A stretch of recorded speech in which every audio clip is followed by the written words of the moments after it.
cultural and municipal equipment. The Leningrad region's ties with Azerbaijan, Kazakh, Kyrgyz, and South Ossetian partners are being strengthened.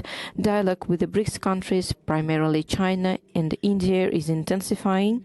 For more than 30 years, the Leningrad region has been consolidating contacts with the Chinese province of Hebei in a wide range of areas. Last year, a memorandum of cooperation was signed between the Industrial Development Center of the Leningrad region and the Association of Chambers of Commerce and Industry of the Republic of India.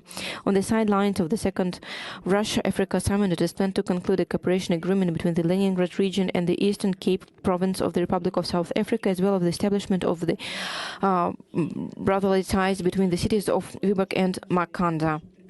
Now let's pass to our traditional topics. So on the 19th of June, Mr. Lavrov will participate via video conference at the 6th sitting of the Commission of the General Party of the United Russia and on the cooperation with the compatriots abroad. So we will focus on the party diplomacy and the new concept of the Russian Federation foreign policy. We'll also discuss the further development of the United Russia and its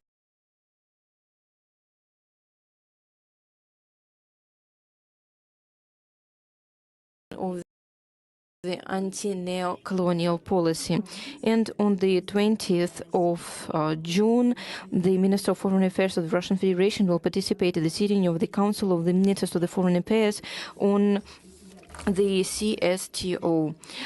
So that is the Republic of Belarus, which is the head of the CSTO this year. So they will draw the conclusions to the multilateral cooperation and will discuss the prospects of further cooperation. There is a profound opinion exchange that is planned on the international and regional situation that will be discussed. And it is expected that a number of documents will be accepted. So let's pass to the international and regional situation. So on the 12th of June, we have firstly celebrated the Day of Russia. And so there are a lot of things to be celebrated. So the participants can finally freely express their opinion on their history, to speak freely on their mother tongue, to get the documents and to finally feel free at home. As the head of Mariupol, Oleg Margun, said, the Day of Russia is one of the most commemorable celebration days for the citizens of Mariupol who hoped to become the part of the Russian Federation from 2014. Maybe not everyone knows, but the right of the Donbass people to express their opinion on how they see their future took place many years ago after the year of 2014. But then these results of these referendums have been taken into consideration. And so now, when we are being told that the referendums are illegal and that we are talking about some conjunctions, that is not true. So then, at 2014, the citizens of Donbass has expressed their opinion, and then they have been fighting for it for 8 years with arms in their hands, fighting for their right to choose their future. So now we are building residential areas, public objects like schools, kindergartens, and hospitals. On the 1st of September, the Mariupol University will be ready to accept the students, and the metallurgical plant Azovstal will soon become a technological park. The new regions of Russian gave freedom to its citizens. In Kherson region, we have 3 official languages now: Russian, Ukrainian, and Crimean Tatar language, which can be used not just for communication, but also for the documentation use. Of course, we could freely speak Russian in Ukraine. That is what have been told, but that is not true. Up to the certain period of time, that was true, but after that, there have been created quotas that limited the use of the Russian language. So firstly, it have been possible to use it in some limit, but considering the documentation and applications and the whole paperwork in Russian did not exist. The Russian priority will always be the traditional priorities and values security. So now let's pass to the Kakhovka hydroelectric station. Because of the bombardments of the Ukrainian army, I will not go into detail right now because everything is published on the site of the Ministry of the Foreign Affairs.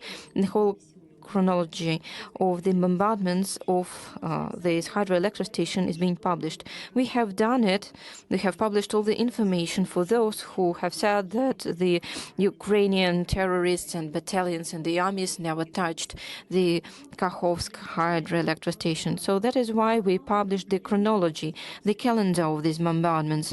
Moreover, we also have enlisted all types of arms for those who like to turn away from the facts. But now we will show the truth everywhere possible. So it would be impossible not to see it. So because of it, there have been 36 settlements flooded in the Kherson region. All these days, the humanitarian operation have been held. The Emercom employees have saved more than 2,000 people, among which there have been hundreds of children. So this is what we can say about the non-existing so-called accusations and orders of the Kiev regime towards Russia, that we do not care about children or that we violate the children's rights. Have you seen what is really happening after the territories have been flooded, after the bombardments of the Kakhovka hydroelectric station? No one have been thinking about these children, and there are a lot of them. And we had no real time, to prepare ourselves, and no one gave them the time to prepare themselves. How could we even start speaking about international courts? How can we speak about the prosecution and real investigations? Because there is real drama that is taking place right now, and yearly, year per year, Ukrainians have been destructing the infrastructure till Russian Federation came to the active phase of action.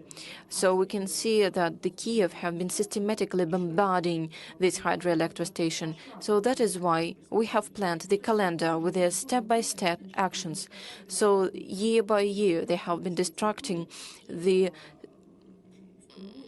infrastructure in Crimea and in the nearby regions. I would also like to remind you about that, and we will also publish this information. And they have also been exploding and mining the power lines. It also took place, but, they have also been destructing the water supply to Crimea. But that is also the destruction of the infrastructure. That is the block for the infrastructure. That is the second example. And the third one, they have been blocking the railways that were leading and that were supplying all the necessary supplies to Donbass. And that also took place, and then started the active phase for what we can call just the terroristic acts and the acts of extremism. So we can see that thousands of people have been evacuated, and this data is always being updated. So I am speaking about statistics for the last 24 hours, 48 and 72 hours, but we will keep updating it. So the flooded area have seen 72 tons of humanitarian and food supplies being brought there. And Russia has started doing it not yesterday. We have been doing that for years. So the columns of humanitarian aid have been supplied to the Donbass region for years. But the Western journalists, including The Guardian, said we are publishing these columns, that was the tanks being sent there. And these were just first trucks in the column, which were spread along years. We cannot even remember how many things were brought and delivered there in order to support the civil population, those children and kids. Who could imagine from the international community about the children of Donbass? Nobody and never. They have just invented the story that we can prepare some document, a falsified document, and to call it taking care of children. In New Kakhovka, out of the infrastructural objects, so we have pumped out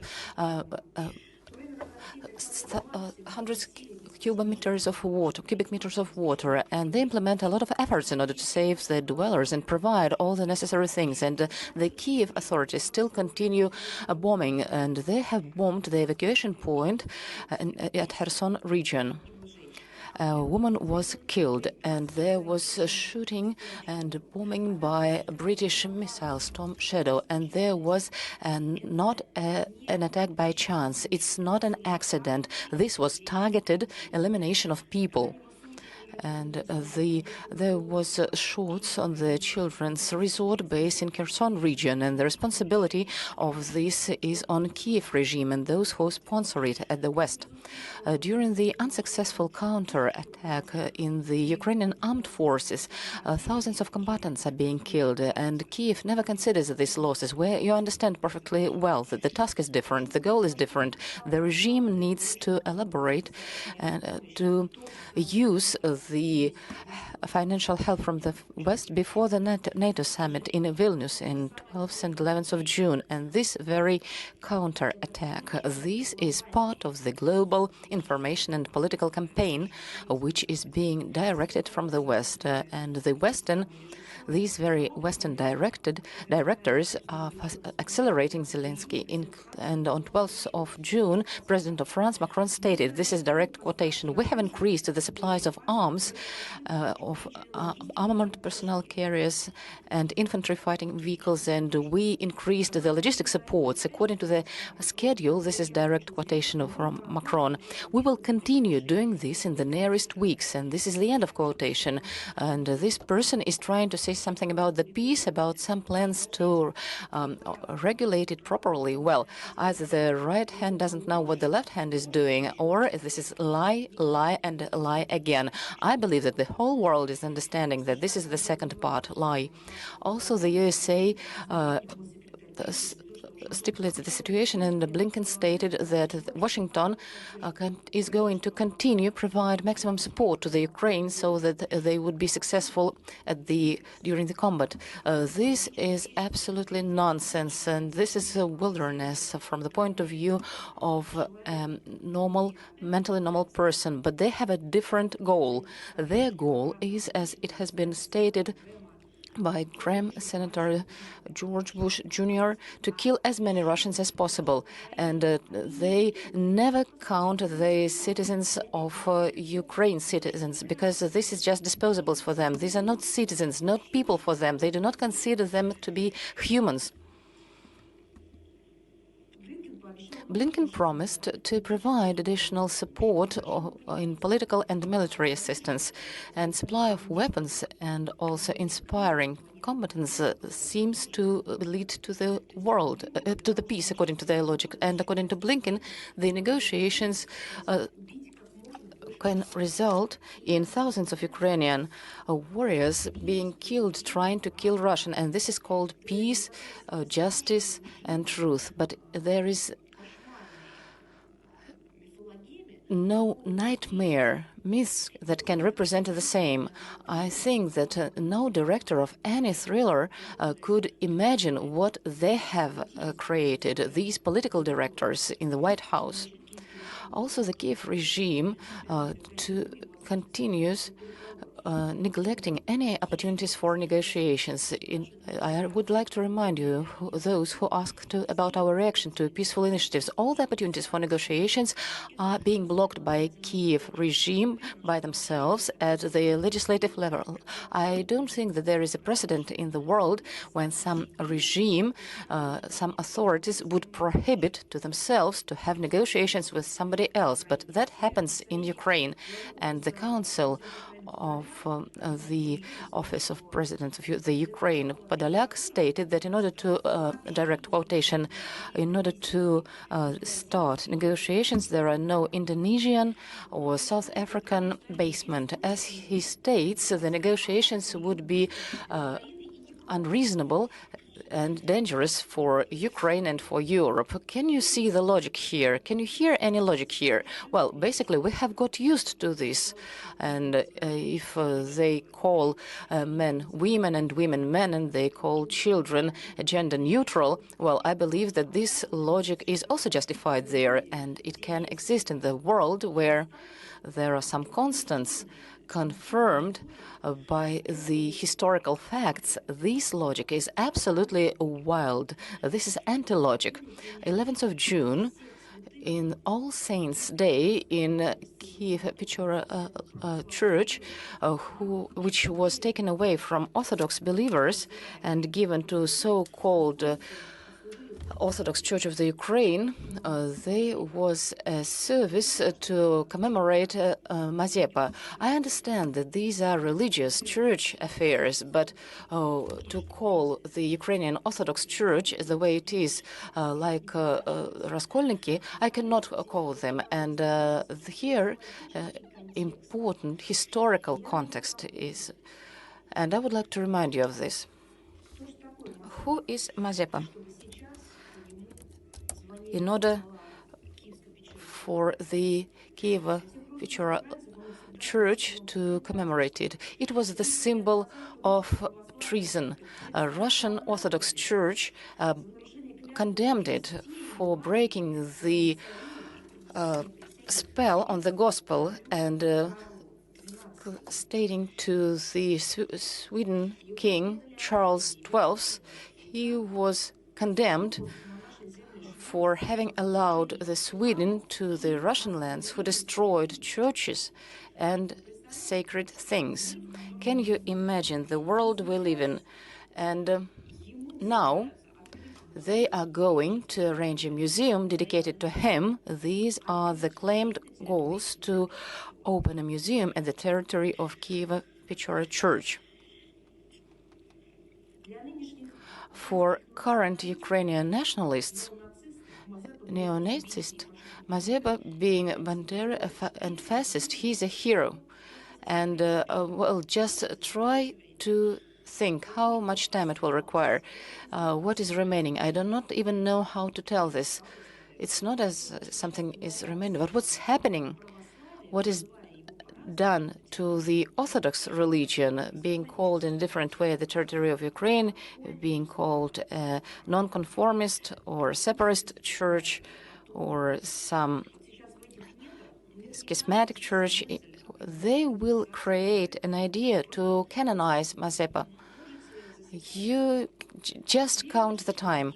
I believe that they will decide to do this, or he will be called a tortured. So he will not only be in the pantheon of heroes and the saints of the Kiev regime. This person will be there. As I have already stated, they have claimed plans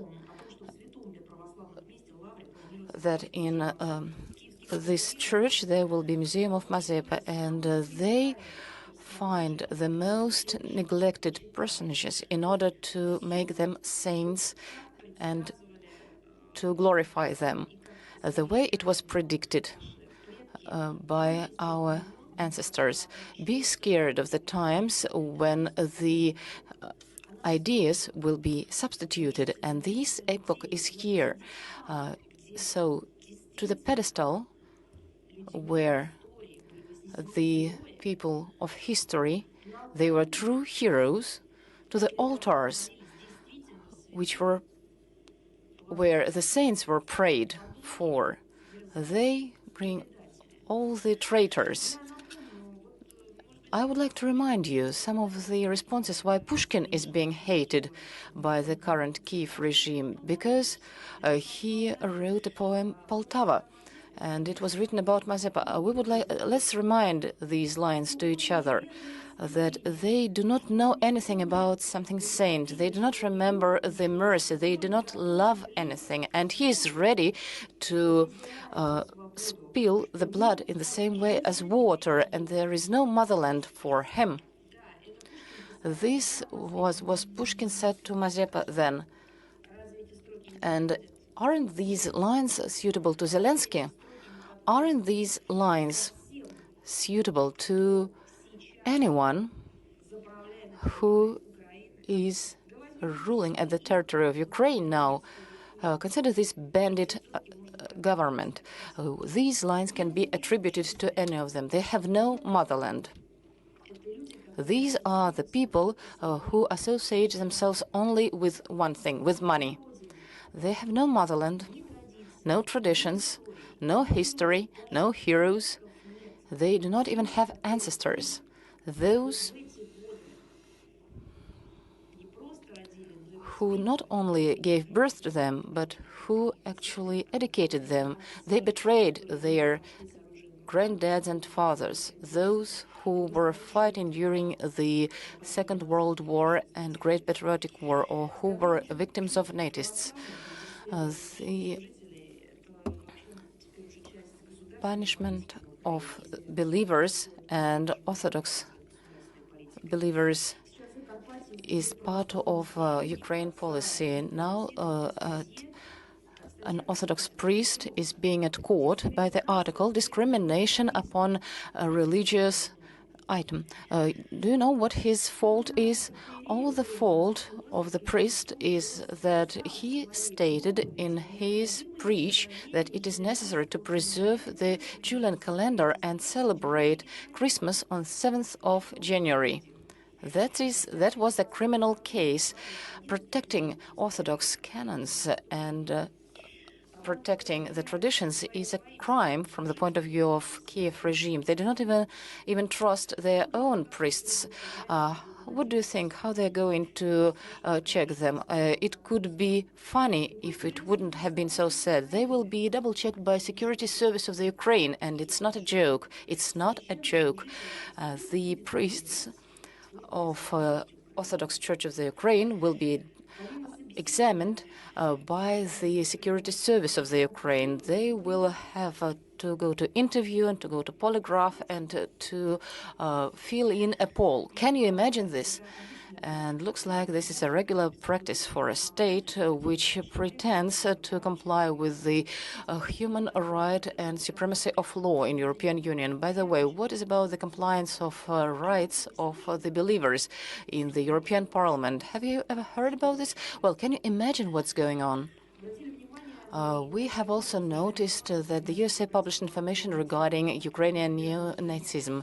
Within the project of the Forward, Ukraine took the first position in the world as to the number of objects dedicated to Nazists and their allies, including the names of the streets and monuments. Overall, there are 362 monuments of this kind. Well, that's it.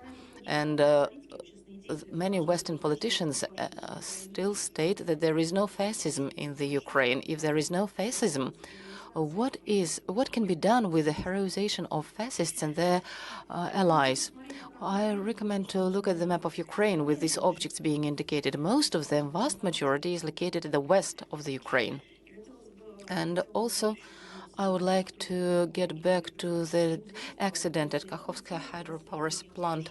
They imitate that they make an investigation of the disaster, and they communicate quite rude with international community because they blackmail international community. It's not only provocative behavior. This is behavior with a special sense. They demonstrate to international community that they are ready to do anything to reach their goals. What are their goals now? The preserving of their regime, their rude manner, neglected initiative of the Turkish president on establishment of international committee. I would like to remind you that Minister of Foreign Affairs of the Ukraine, Kuleba, he said that they just play with Russians, and the Kiev regime decided to use services of the politicized and, as you understand, absolutely discredited international criminal court. I would like to remind you the activity of this structure is not being acknowledged by 120 countries of the world. The commission, and by the way, this very commission, under the aegis of this structure, was brought to Kherson not by anyone but by CIS Director William Darrens. Here is the justice when American special services bring commissions of international legal mechanism, in diverted commas, instead of, so to speak, to the place where a crime was done. What is this? Is it a new international structure where a prosecutor is a head of American special service?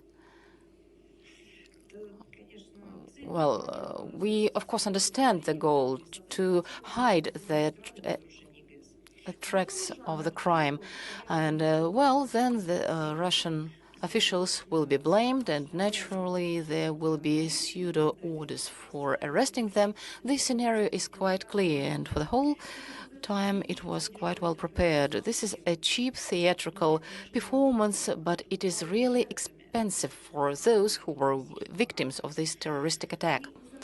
We have not remembered the provocative actions of Kiev regime in Bucha. Still, Kiev regime hasn't provided the list of people who were pretended to be killed by Russian armed forces.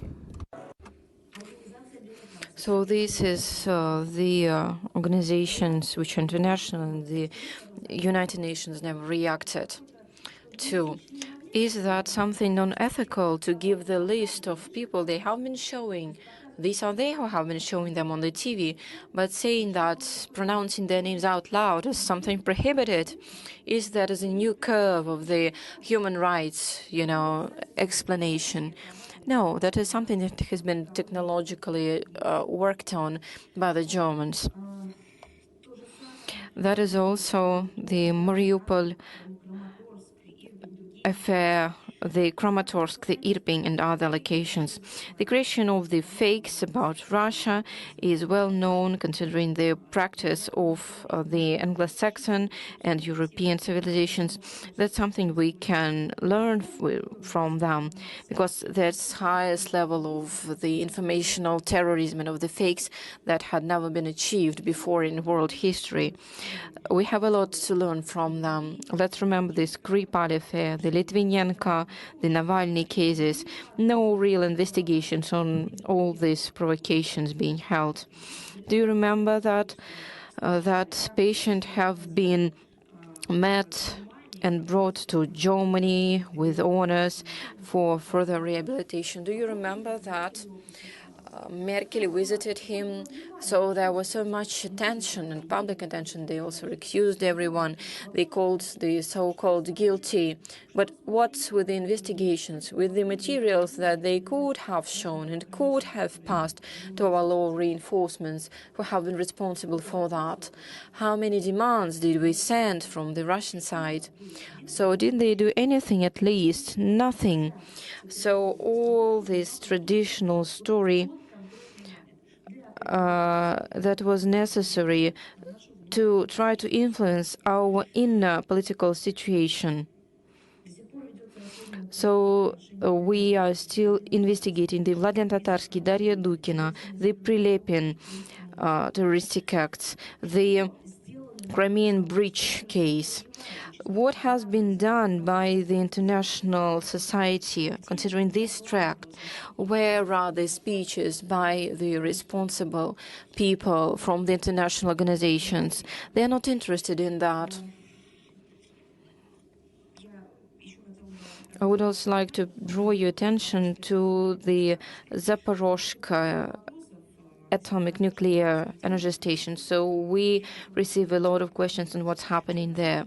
So considering the exploitation and safety of the station, we could say that from the 6th up to 20th June 2023, the Zaporozhye nuclear energy station has not been bombarded. If we are speaking for the period from 8th to the 9th June, and we are talking about the open installation, there have been attacks of the kamikaze drones. So the energy supply for personal needs of the station are being used by the high voltage lines, which is 750 kilowatts Dniprovskaya. We keep signing the contracts with the personnel of the nuclear station. We have signed 3,540 contracts with employees of the station, which is enough to have the safe exploitation of the nuclear station in the cold installation regime and for the fulfillment of the planned reparation works. So on the 13th of June, the level of water at the storage was 11 meters, and in the cooling pond of the atom nuclear station, the water level was 16 meters. So the lightning of the Energodar city also suffered from the bombardments, but you can also use the site znpp.ru, which have been created for it. So you can follow the situation online. There is a line, there are the articles on the current Zaporozhsk nuclear station, which is updated daily. And there are also the data that is showing that the Ukrainian territory is becoming of the world hub for the dark transplantology, legal transplantology. So that is the illegal extraction and selling of the organs. So there are a lot of facts showing that we have, and we have shown that in the documentary film, Thanks for the Organ. So there we are showing that the Kiev regime is actually exploiting their own wounded warriors to get their organs. But there is the data which is actually being proven. So the business is getting fruitful because of the high losses of the Ukrainian army and the front. So the people who were dead are being burned, their organs are being exploited, and their relatives are being told that these people are just lost and never found. And this is being accepted by the highest level governance of the country. So for the criminals, the country, Ukraine, has become the golden path. So the illegal transplantologists earn just crazy money on it, and they're never going to stop. A lot has been done in order to simplify this transplantologist activity. On the 16th of December 2021, the Ukrainian parliament adopted the law 5831 on the regulation of the transplantology and anatomic materials of a human being. According to this law, you do not need to have a notary consent in written form of his relatives to get this transplantation done. So do you understand what has been done and in which purposes? So if there are documents, we do not need to check the signatures. So actually, the extraction of the children's organs has also been accepted and adopted. So we have seen the simplification of the procedure to extract the organs from the people who died, who never gave the written consent, lifetime consent, to become the donors, the organ donors after death. So this extraction of bio or anatomic materials actually confirms this possibility, but this is something horrific. So you can get the consent of the extraction of the organs and the exploitation from those people who say that they would bury these people. For example, that can be the head of the military unit, or that can be the head doctor of the hospital. So the right for this transplantation is accessible not to the public and state hospitals, but to the private clinics and private medical centers. Do you imagine what is that, a private medical center in Ukraine now? Like any certificate, any medical document, any operation can be done, and they understand they can do that. They can do transplantology, and no one would ever plead them guilty. So they get this right Why? Because money there is colossal. So on the 14th of April 2022, the Ukrainian parliament adopted the law 5610 on the amendments to the tax codex, which freed the transactions on organ transplantations from the VAT payment. That is not the Ukrainian budget, that is also supplementary control.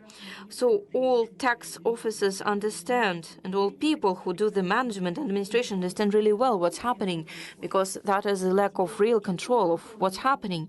So there is no real control, like what's being done with these operations. The main beneficiaries of this illegal transplantology are the Western countries. And the scenario has been worked on in Yugoslavia, because all the organs that have been extracted from people who died there, they all were used for the needs of the Western countries.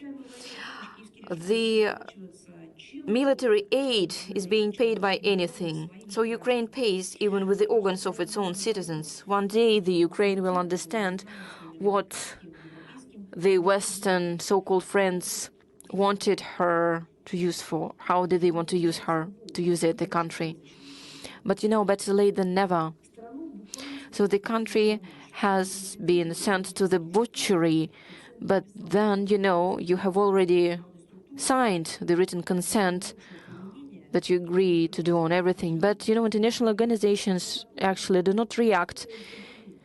So we would like to remind you of the story on the TBU. So when Carlo Del Ponte went and retired, and we never discussed that, well, maybe she felt guilty finally.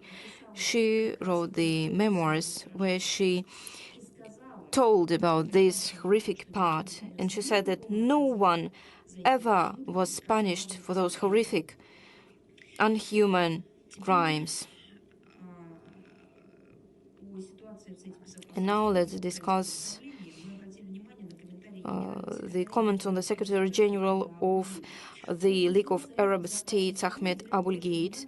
He called the Security Council of the United Nations to pay more attention on the regulation of all war conflicts all over the world, not make Ukrainian crisis a priority.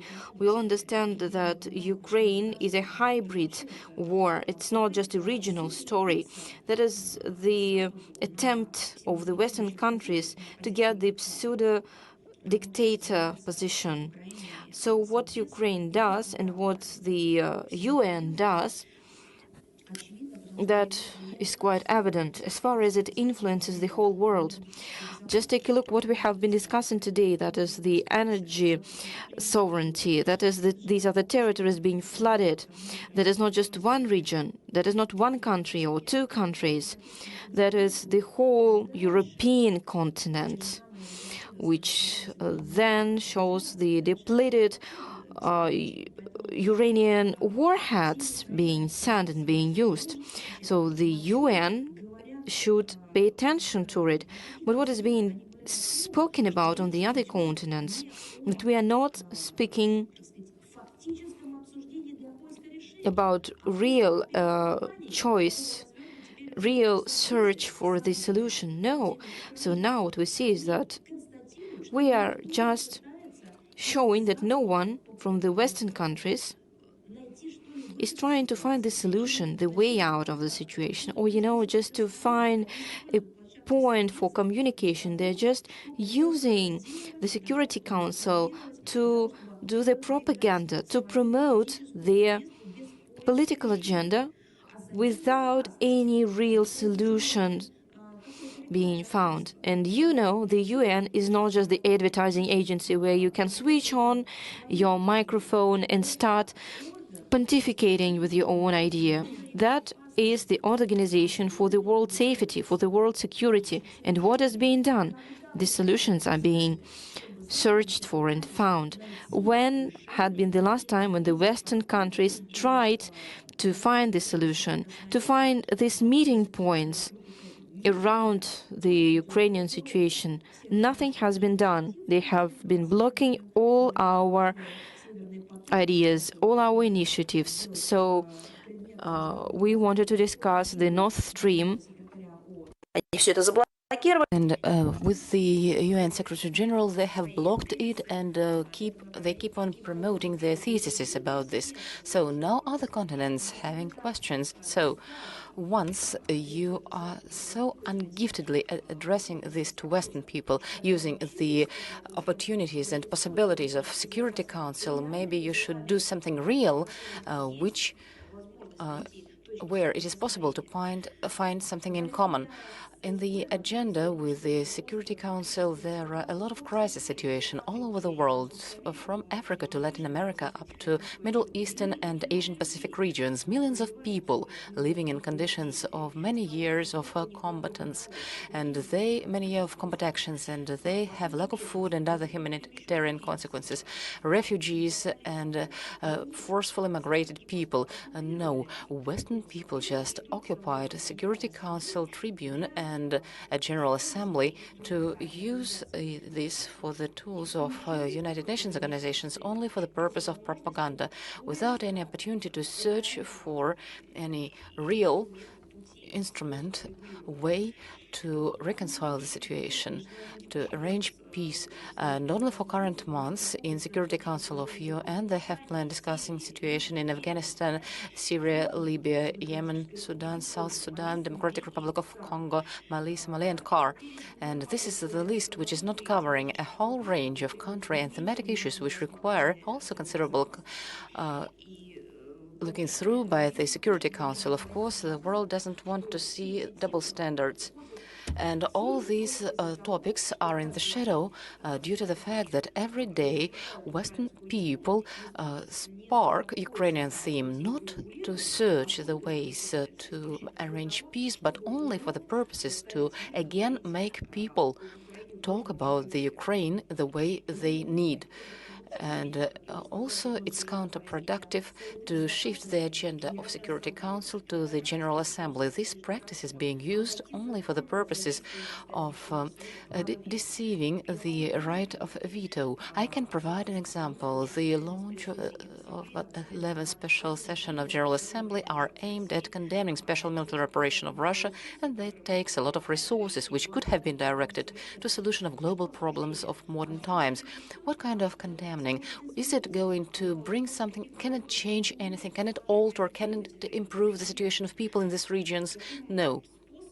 With this way, which is illegal and indecent, the representatives of collective Wests are trying to create an illusion of a wide Russian fronts and international affairs, which is provided by the cost of financial pressure and financial blackmailing of the countries of members of General Assembly of UN. I would like to remind you that while establishing UN, the practice of veto was introduced in order for large players to be able to listen to each other and to try to arrive at a compromise. The usage of veto is the red lamp for international community because they could not reach consensus. And the Security Council, in this or that way, could not overcome misunderstanding. This is the reminding what a Security Council was created for, to search, to find, and not to make the groups clash, because otherwise this destructive logic will be overwhelming, and this will undermine the collective security. And this is dilution of the basic principles which the UN is being based on. We are ready, being responsible founder of international organization and member of Security Council of UN, we are ready to search for a solution to resolve the existing problems, to prevent possible crisis within the current UN mechanisms. And we invite all the members of international community, without any exception, to use this responsible approach. A few words about situation in Afghanistan.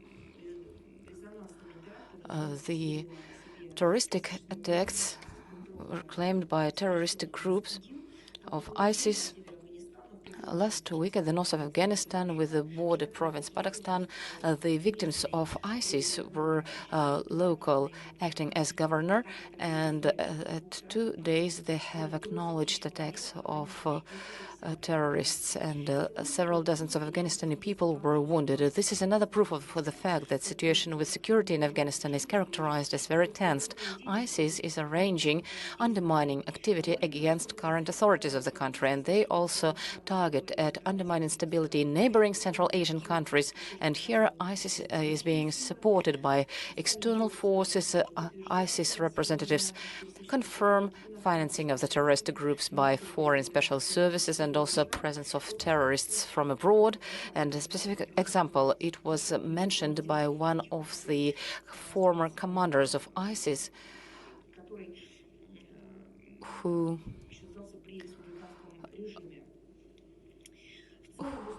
left his position even at a Republican regime. The blocking of assets still makes it possible for Kabul to sustain the regime, and anti-drug efforts of new Afghanistani authorities and the complicated situation in humanitarian and economical sphere. This is the result of policy of double standards of Washington and its satellites, which combine the support of local populations with political reconciliations. And Russia continues providing free help to Afghanistani people, and in May we have delivered around 1,000 tons of food for Afghanistani citizens, and that was performed within the frames of implementation of main investment along the line of a world product problem of UN. Another issue related to international security, we have noticed that annual report of Stockholm University on peace research, Stockholm International Peace Research Institution published a report, and they have considered. We have noted the statistics about the storage of nuclear warheads at the warehouses, and this reflects quite subjective assessments, and they use their own methodologies of calculation. And I would like to attract your attention to the point that in the part related to the warheads, at the open intercontinental ballistic missiles, at the submarines and nuclear warheads, which are counted as the used by heavy bombers, not to exceed the level according to the agreement on measures to further, according to START agreement, which makes 1,550 units. And regarding the issue about compliance of Russia with the START agreement, I would like to remind you that our country has terminated this, and it was the measure we had to do. This was our reaction, and that is why we suspended our participation in this treaty. And the situation on START implementation, which happened as a result of actions of number of negative factors, which prevent the treaty from functioning in full-fledged because of the USA actions. And there is an enemy course of the USA, and they want to deliver strategic defeat to Russia, but that doesn't go together with the principle of indivisible security, and there should be principles of mutual trust and mutual respect and other provisions which the treaty is based on, and without these provisions the treaty would have never been concluded. What kind of indivisible security and what kind of basis for mutual trust and cooperation can we talk about? So we see the root change of the circumstances in comparison to which this treaty was signed, and it was not possible to arrange relations with the USA and the West as usual, and control of arms cannot be considered outside of the general context of geopolitical and military strategic realia. And also there is uncompliance of the USA with the START treaty as to the quantitative limitation of the arms. And we have mentioned this many times to the USA party. At the same time, the suspension of a treaty can be cancelled. Well, in this case, yes, only if Washington shows the political will and decreases tension and de-escalates the tension and reconciles conditions for full-fledged functioning of the treaty. No other way is possible. And they stated that in Russia there are no doctrine changes regarding a nuclear weapon usage. And in relation to this, I would like to confirm once again that Russia believes that there can be no winners in nuclear war. It should never happen, and we invite all other parties to stick to the same postulates and the joint statement of the leaders of the 5 states to prevent nuclear war and prevention from arms race, and this statement was done on 23rd of January 2022. Nuclear limitation of Russia is of defense nature, and this is limited by extreme circumstances only for defense purposes. And as it has been stated in the military doctrine of the Russian Federation from 2014, and which is supported by the state policy of nuclear restraining from 2020, our country has the right to use nuclear weapon in response of nuclear weapon being used against Russia or Russian allies or other mass destruction weapons, and also aggression against Russian Federation with regular weapons when the existence of the state is threatened. This is the principal position, and it remains the same. And another topic today is the 15th of June. Today we celebrate the Day of Shanghai Cooperation Organization. In 2001, and I would like to remind you, the leaders of 6 countries, Russia, Kazakhstan, Kyrgyzstan, Kyrgyzia, Kazakhstan, and Tajikistan, accepted the declaration on establishing SCO to identify mutual trust, friendship, good neighborhood, to sustain humanitarian connection, security, and safety. In 2017, the members of this unity were joined by India and Pakistan, and in a summit in Delhi, Iran will also join. We are waiting for Belarus to join us, and around SCO there is quite an interesting situation. Or being created. I think the situation is atmosphere is being created of interest in this organization because the observers are Afghanistan, Belarus, Iran, Mongolia, and 14 partners on dialogue representing Middle Eastern and Asian regions.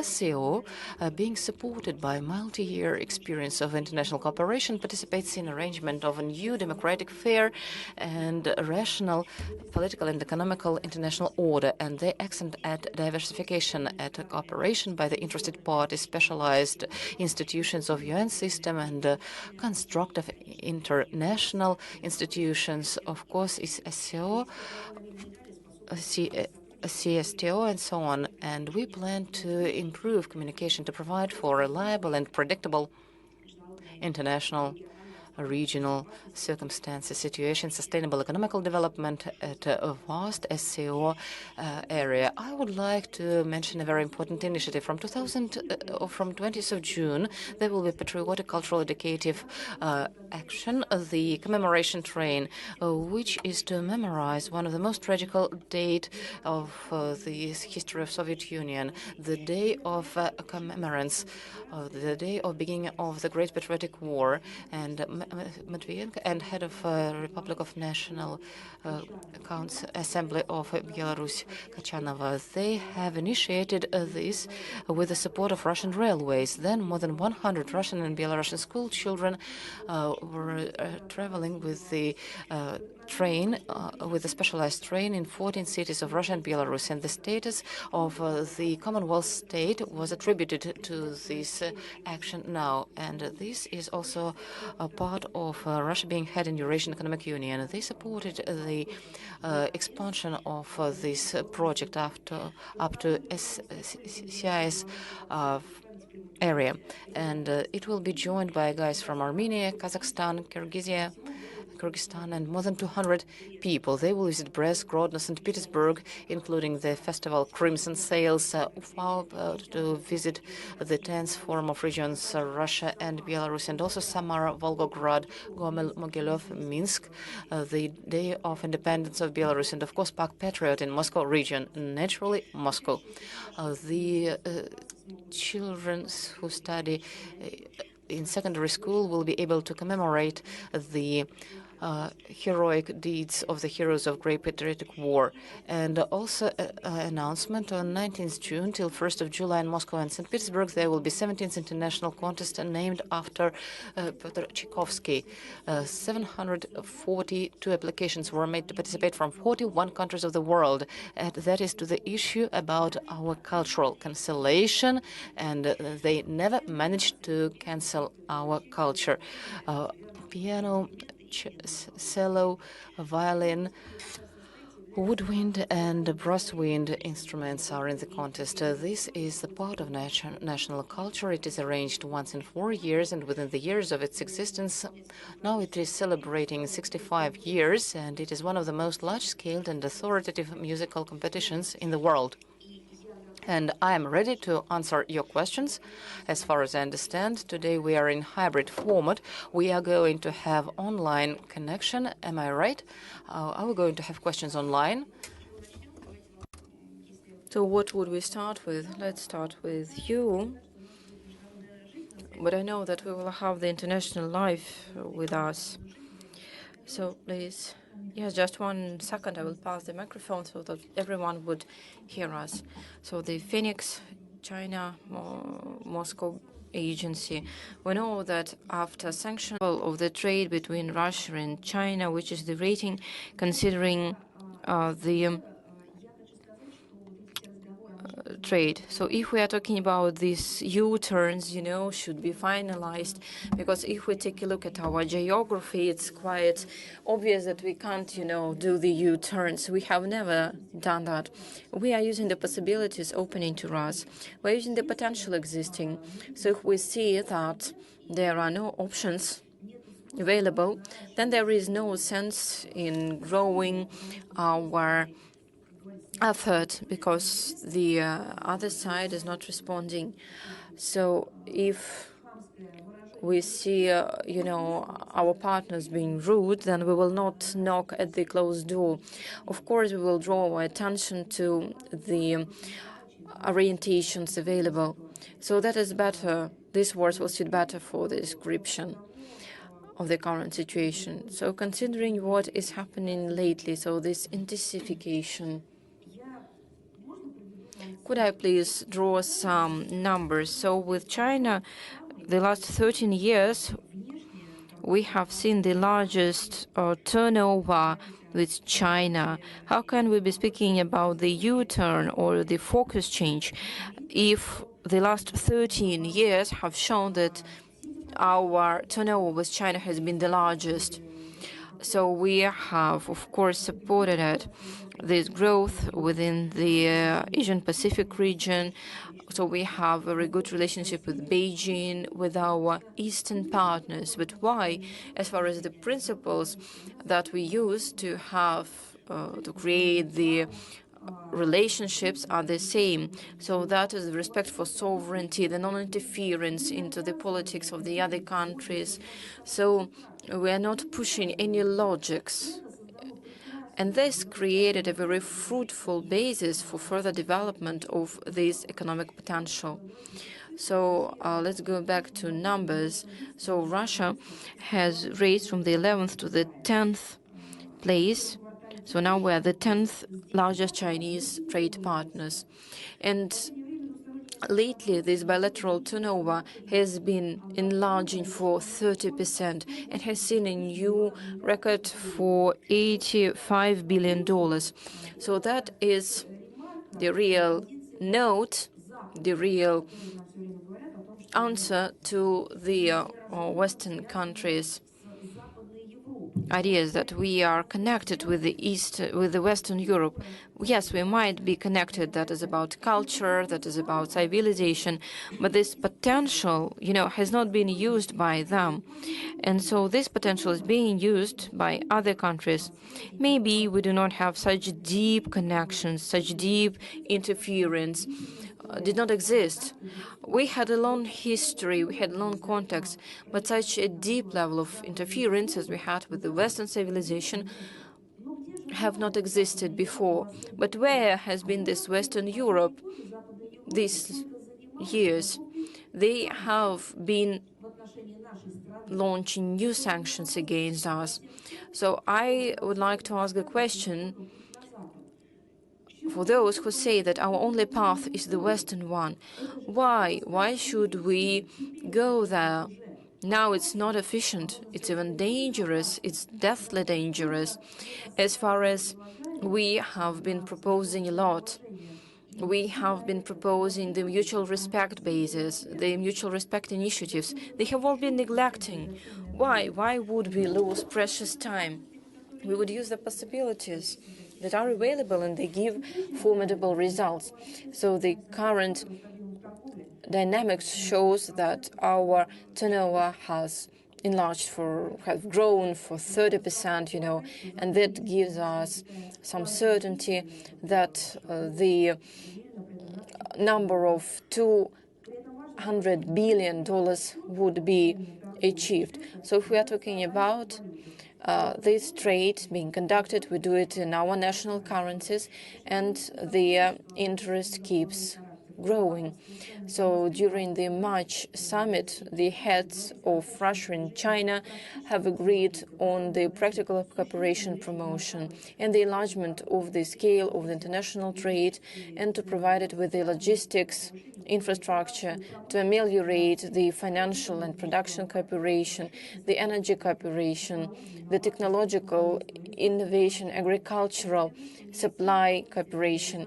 And we are sure that this cooperation is quite possible and that it would serve to the further economic development of other countries. I'm often being asked, aren't you afraid that you will be betrayed, that they would lie to you, that there would be a kind of a dangerous development of the situation?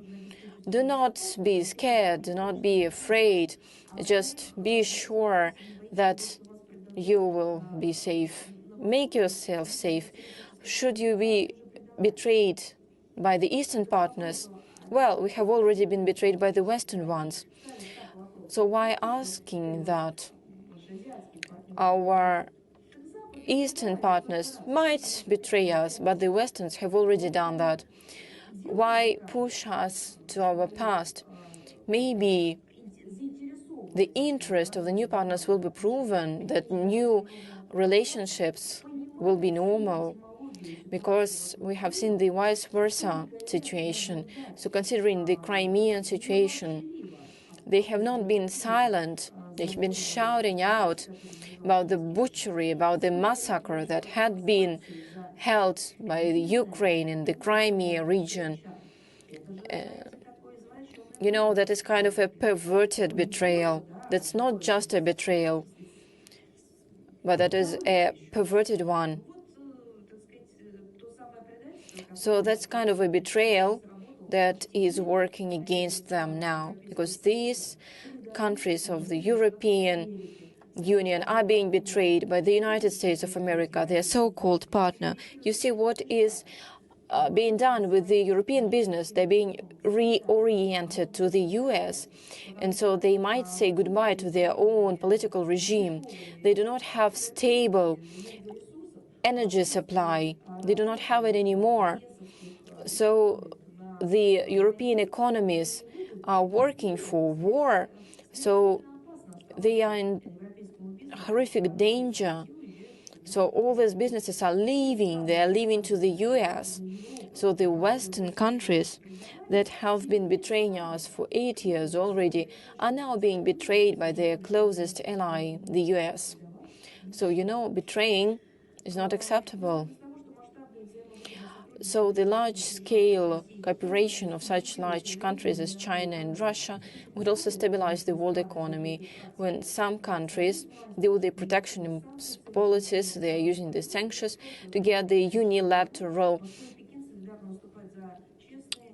benefits. We are fighting for the equal cooperation in this economic sphere, and we're going to fight for them by the reinforcement of the bilateral cooperation and by working for the economy. So let's take the question from the International Life, which is online. So good afternoon. So now we're talking about the Belgium assault rifles. So the Belgian minister said that these rifles who attacked the Belgrade region is just a small episode, and they could just pick them up, in the battlefield. How could we prognose that? That's not just cynical. That is, you should be criminal to say that. If we are talking about civilian losses, how could we explain that? Are they just not smart enough? Do they dehumanize them? What is the logic there? So if the idea is to destroy, to kill as many Russians as possible, then these losses are not, big enough. Here is the answer. Here the answer goes: kill as many Russians as possible. So we are talking about the citizens of Russia, the multinational country, people representing the culture of our country, the Russian culture, I mean. So it also raises the question of whether these people are sane at all. As far as I have the understanding that if you are sane, you will not say such things.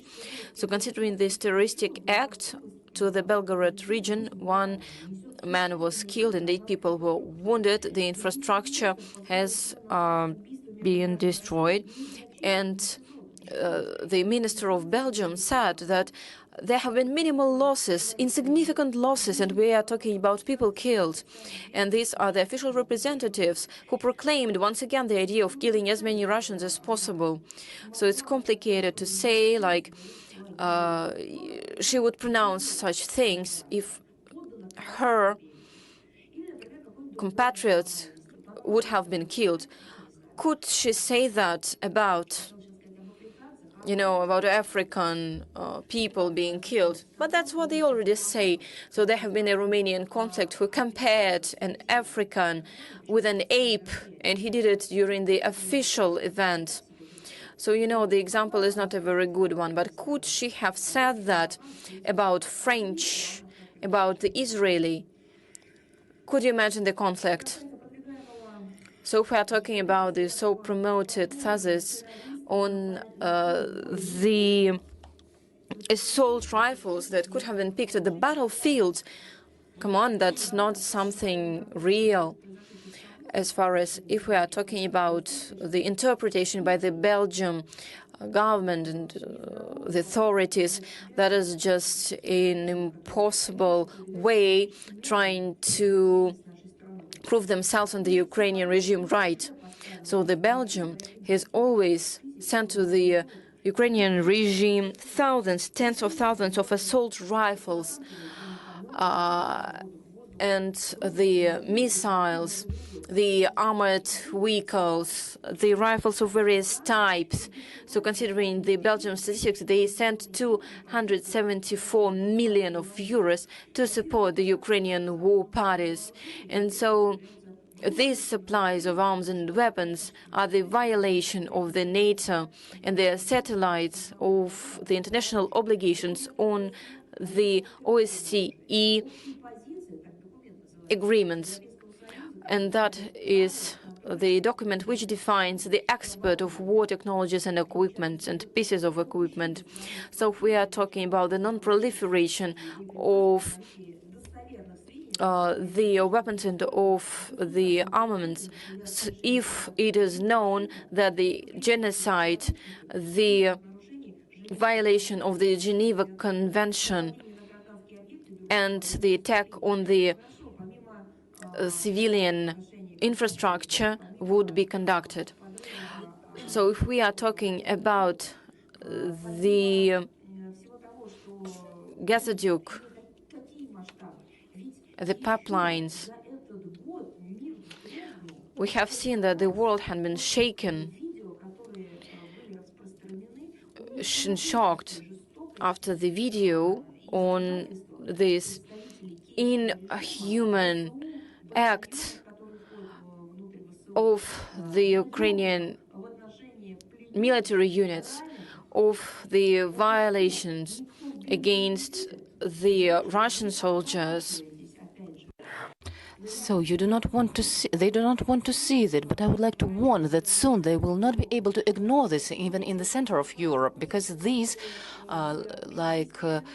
Belgian rifles, which are spread over the combat field, will be in the center of Europe as armament at the black market, and this statistics is already here. And number two, the Kiev regime rebels will come to the center of Europe and will work there for a number of reasons, because it will not be possible to restrain them. We are trying to restrain them. We are now providing for basically security of European continent from new terroristic group, which is of a state scale. Now nobody understands that in Europe, and I'm afraid that it will be too late when they understand the situation. But they will ask themselves the same questions as they asked in 2015, in 2016. You remember when we called them to fight against ISIS together, and they were laughing and thinking that these were jokes. And then there was a series of terroristic attacks. Who committed it at the territory of European Union? Who made these terroristic acts? Those people who were encouraged during the colored revolutions, Arabian Springs, by Western people. Is it the first monster that the West created? Of course not. Al-Qaeda, Bin Laden. These were not only best friends, they would not have existed without Western regimes. First, they were created, educated, then they got status, weapons, and then they were aimed against our country in different formats. And then these weapon and knowledge and skills were against their creators. And the same will happen now. I'm very sorry to say this, but it will definitely happen this time again, because the combatants of Zelensky, the people who were abroad in blood for many years, who were trained at live humans, and who were imposed nationalistic principles, cannot be stopped ideologically and politically. This is double-checked. So, according to international agreements, it is not allowed to give licenses for the selling of weapons if it's going to participate in armed conflict. And we have warned not once that it is dangerous to supply Western armament and weapons because it can be in the criminal groups and Ukrainian terrorists. It's not the first case with them. There were facts of illegal use of these weapons by Talibs, Mexican drug groups, and by chance there were rifles all over Makalam. Was it by chance or what? In the West, they do not want and they cannot control the flow of weapons directed to the Ukraine. And according to Western assessment, these are not our assessments, not affiliated with the Russian Federation. Western assessments say that the market of black weapon, illegal market, is already developing with the weapon which is seemingly supplied to Kiev regime. The Kiev regime sold its own mother, sold Ukraine, sold fathers and grandfathers. What kind of weapons? They will sell everything they can have, which is going to be in their hands. These are the people who have no moral orienters, no ideals which could restrain them. According to the signal which we receive from Brussels, we cannot expect to have fair investigation regarding the circumstances of usage of Belgian assault rifles to attack Russian territory. So expressing these pretended concern as to the facts of usage of the weapon by Ukrainian terrorism, and without waiting the results of the investigation, they report about providing another package of military assistance to Kiev regime for 46 million euros. Then they will say again that weapons were left around the combat field, and the instructors from Belgium located at Belgium and Germany, they train sharpshooters. And I can tell you for sure that the prepared sharpshooters will also be there for them to be able to understand this. And the enumerated facts prove deep involvement of Brussels and other European capitals into the conflict at the Ukraine. And the more representatives of Belgian authorities try to neglect the obvious, well, it's better for them to acknowledge this at once. So we continue. Good afternoon, the news.ru, and the question regarding the New York Times publication. They have said that the USA considers an opportunity to provide to the Ukraine-Israel model of cooperation without being a part of NATO. And how does the Russian party treat this option, and can it help to start negotiations with the Ukraine?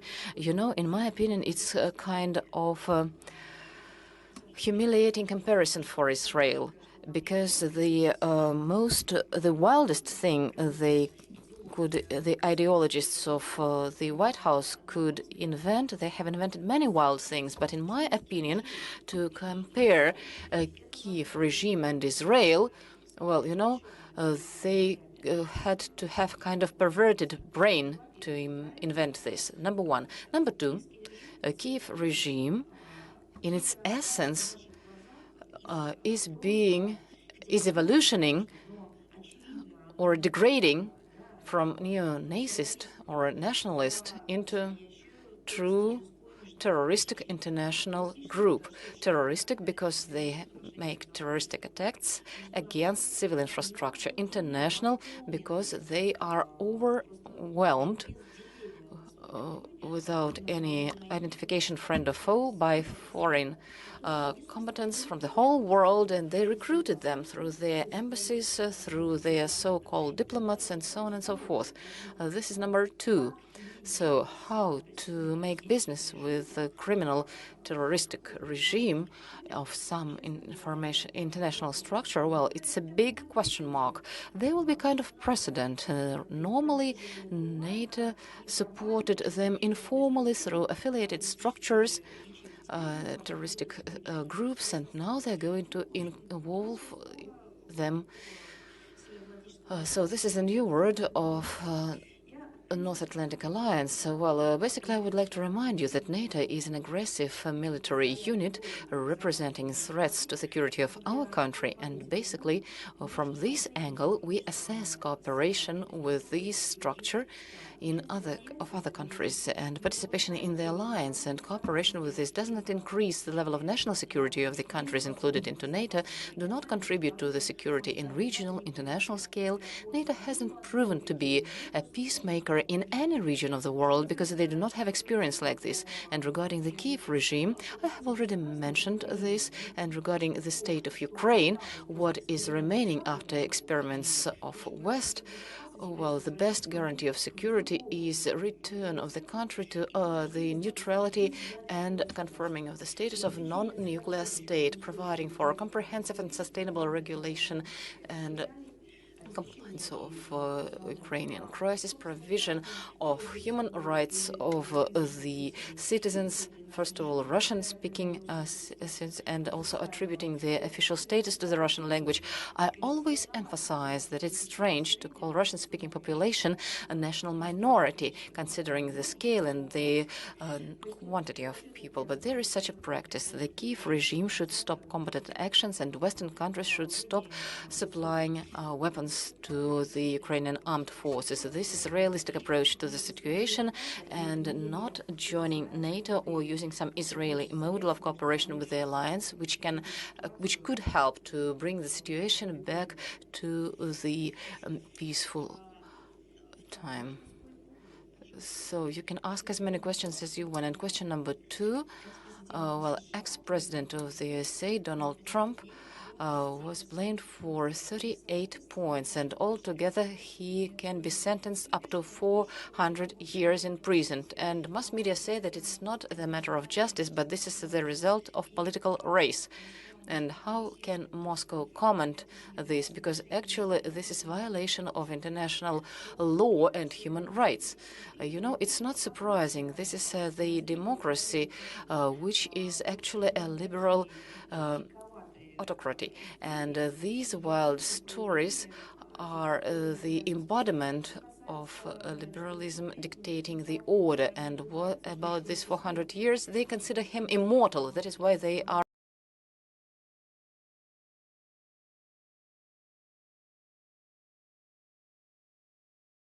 afraid of him.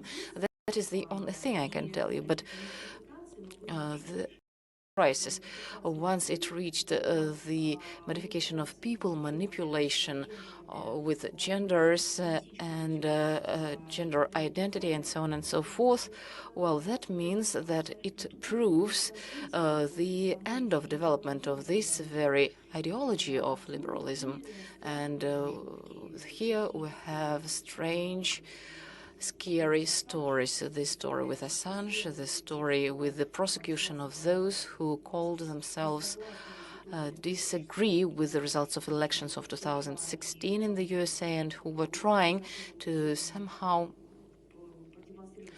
demonstrate their will legally. You remember what they were doing with them, the prosecution of journalists and political opponents, and we're going to see this in big numbers, and it is done not for national security or protection, not according to national traditions. That is done only for one purpose, for sustaining this kind of liberal idea active, livable, so that it would not be alienated. They are ready even to discredit this up to the end, so that the others would not understand that this is a scary liberal machine. They're ready for that. They're ready to go for total insanity and absurd, because there is big, colossal money inside. So, please. Just a moment, I will see who also stated that they will join us online so that we would prepare this. So, writer, if you are here, and then now I'm going to answer your question. Izvestia newspaper. I have a question about Nagorno-Karabakh. The USA is actively offering to the representatives of Nagorno-Karabakh to meet the representatives of Azerbaijan, of course, with the presence of American party. And if they reject, they threaten with terroristic operations. Should we expect these initiatives to be implemented by Washington? And which is the goal of the White House? Or are these only threats and provocations? I saw yesterday the materials in mass media regarding this thing, that the USA consider the role of a mediator not as peaceful partner or peaceful expert who can make contacts, and they seem to be threatening representatives of Nagorno-Karabakh regarding to their citizens, those who represent their interests, and they nearly threatened that they will use force, directly or indirected. I saw this information in mass media today. This topic is being developing, and we are really worried. Once these facts are confirmed, and I believe that the American party has to comment upon this, well, I believe that once again they will undermine their reputation as a mediator. And a mediator is the one who is trying to bring harmony into reconciliation process, who is trying to create peace between the story, to find the contact points. It's for the first time in the modern history I see information about the fact that the country pretending to be a mediator is threatening a participant of the reconciliation process with force to implement their mediator role. they forcefully, they blackmail them to start negotiations and participate in some forms which were created in their minds. Truly, I have never seen it in my life. Well, I believe now we should give the floor to the USA so that they would confirm it or they would explain what they actually mean. And this information is actually shocking. So we have the Reuters. So can you hear me? Just a moment, I will answer all the questions. So we have a question about the North Stream, and Nord Stream. They have quoted that the German investigation bodies are studying the proofs that some group used Poland as an operative base to make explosions on the Northern Stream. I would like to know the opinion of Ministry of Foreign Affairs about this version, the way how you treat this, and the Kremlin also mentioned that Russia is not included into investigation group on these explosions. And do you have any evidence which would confirm your version of explosions if you disagree with what is being said by Western mass media?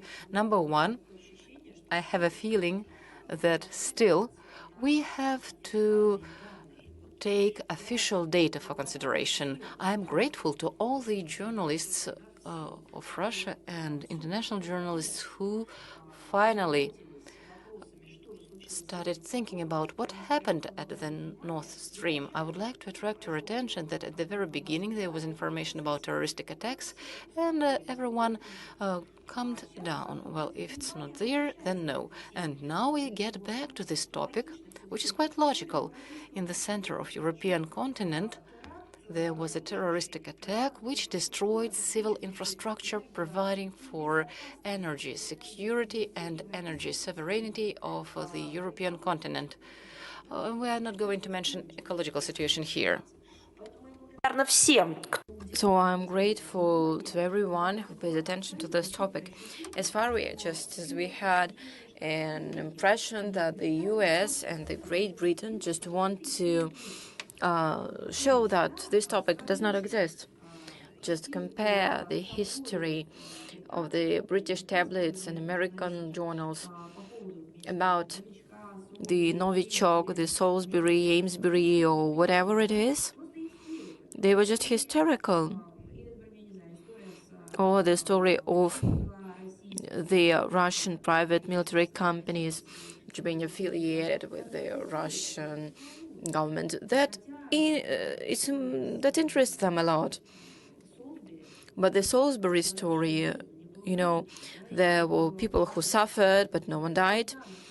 But there are no official data. There's no official data that shows, real destructions. But here we see that there are problems with safety, with money, with ecology, and no interest. Where there's no interest, there's no hysteria. So this story they make this story to be forgotten. So thanks to everyone who started getting interested in it. Secondly, we should comment on it, and the whole evaluation of the facts should be done not just because the media raises this question, but because, the media and all this information should get to the people responsible for the investigation and people who do the official investigations and who have the rights should pass to the mass media the data which is being confirmed. Now we see a very strange thing, and I don't find a name for it.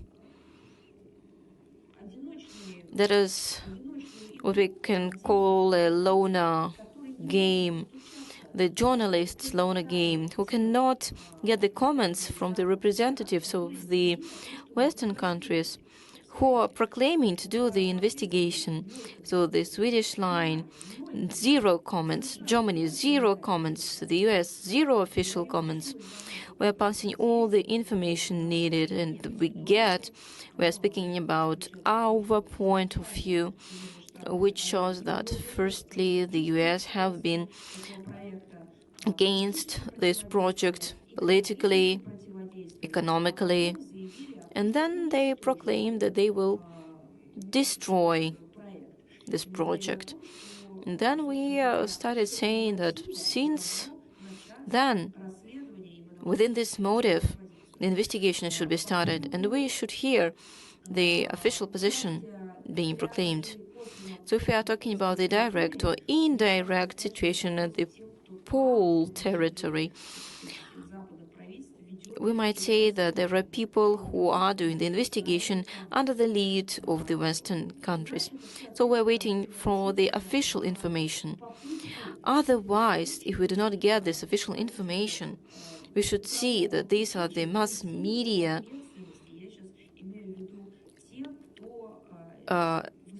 effects, so that people who are responsible for it actually will be able not to respond. So if we are talking about the Secretary General, about the UN, so who was ready to do the official investigation? Where are the details? No one's going to share with the results of this official investigation.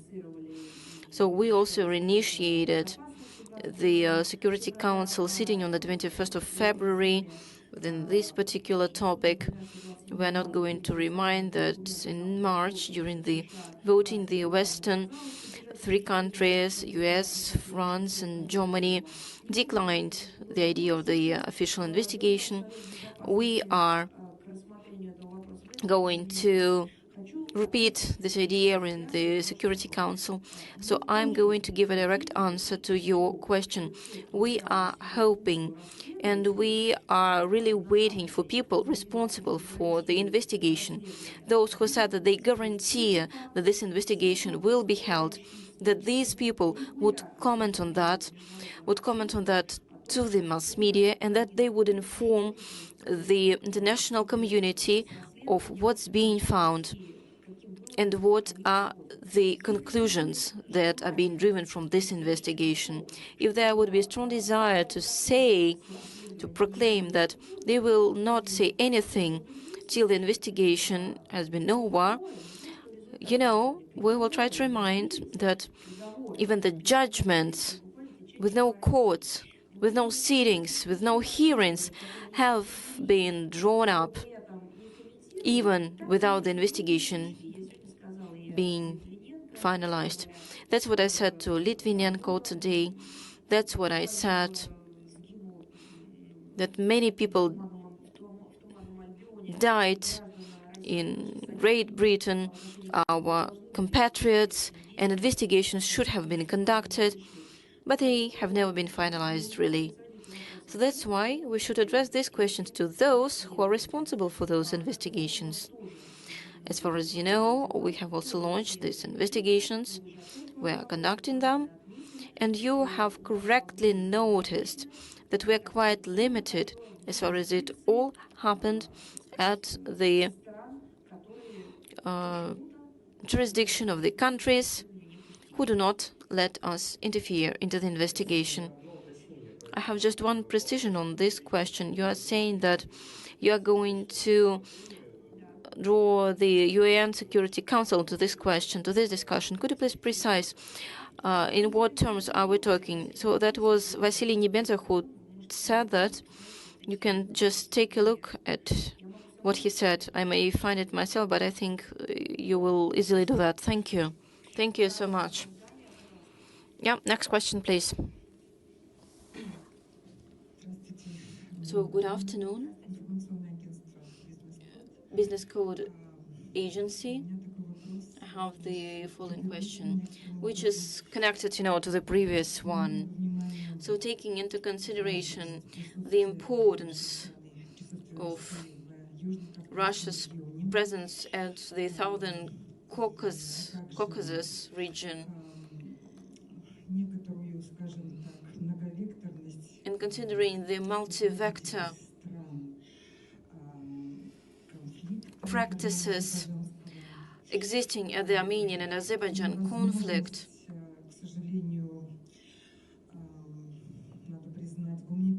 I suppose we could admit that there is a humanitarian catastrophe at the Karabakh region. So what are definite actions that would be held by the Ministry of Foreign Affairs of the Russian Federation in order to regulate the Karabakh conflict, which is quite a complicated and a long-term one?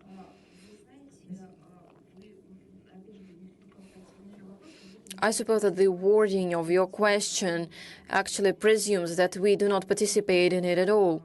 The problem is that I can't agree with such a wording of the question. What do? We do it consistently, regularly, in various ways. There is activity at the highest level. There are meetings and summits with the heads of the Azerbaijan and of Armenia. We have special representatives considering this particular conflict. And of course, our embassies and our experts are working daily on that. That's not just the Ministry of Foreign Affairs. There's also people responsible for the security in the region, people working at the borders.